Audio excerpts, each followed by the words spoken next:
بسم اللہ الرحمن الرحیم۔ السلام علیکم ورحمۃ اللہ وبرکاتہ۔ 10 ذی الحجہ کا خاص عمل۔ نبی کریم صلی اللہ علیہ وسلم نے ارشاد فرمایا، قربانی کے دن آدمی کا کوئی عمل اللہ تعالیٰ کے نزدیک قربانی کرنے سے زیادہ پیارا نہیں، اور قربانی کا جانور قیامت کے دن ماں اپنے سنگوں اور اپنے بالوں اور کروں کے حاضر ہوگا، یعنی ان سب چیزوں کے بدلے ثواب ملے گا۔ اور قربانی کا خون زمین پر گرنے سے پہلے اللہ تعالیٰ کے یہاں ایک خاص درجہ میں پہنچ جاتا ہے، سو تم لوگ جی خوش کر کے قربانی کرو، زیادہ داموں کے خرچ ہو جانے پر جی برا مت کیا کرو۔ قربانی کا اجر۔ صحابہ کرام رضی اللہ تعالیٰ عنہم اجمعین نے پوچھا، یا رسول اللہ، یہ قربانی کیا چیز ہے؟ نبی کریم صلی اللہ علیہ وسلم نے ارشاد فرمایا، تمہارے نسبی یا روحانی باپ حضرت ابراہیم علیہ السلام کا طریقہ ہے۔ انہوں نے عرض کیا کہ ہم کو اس میں کیا ملتا ہے یا رسول اللہ؟ آپ نے فرمایا، ہر بال کے بدلے ایک نیکی۔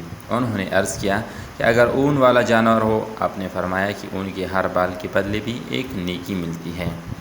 تمام گناہوں کی مغفرت۔ نبی کریم صلی اللہ علیہ وسلم نے ارشاد فرمایا، اے فاطمہ، اٹھ اور ذبح کے وقت اپنی قربانی کے پاس موجودہ رہو، کیونکہ پہلا قطرہ جو قربانی کا زمین پر گرتا ہے اس کے ساتھ ہی تیرے لیے تمام گناہوں کی مغفرت ہو جائے گی۔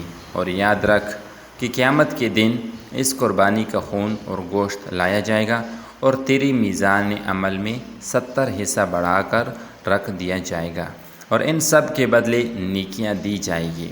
ابو سعید خدری رضی اللہ تعالیٰ عنہ نے عرض کیا، یا رسول اللہ، یہ ثواب مذکور کیا خاص آل محمد کے لیے ہیں؟ کیونکہ وہ اس کے لائق بھی ہیں کہ کسی چیز کے ساتھ خاص کیے جائے، یہ آل محمد اور سب مسلمانوں کے لیے عام طور پر ہے؟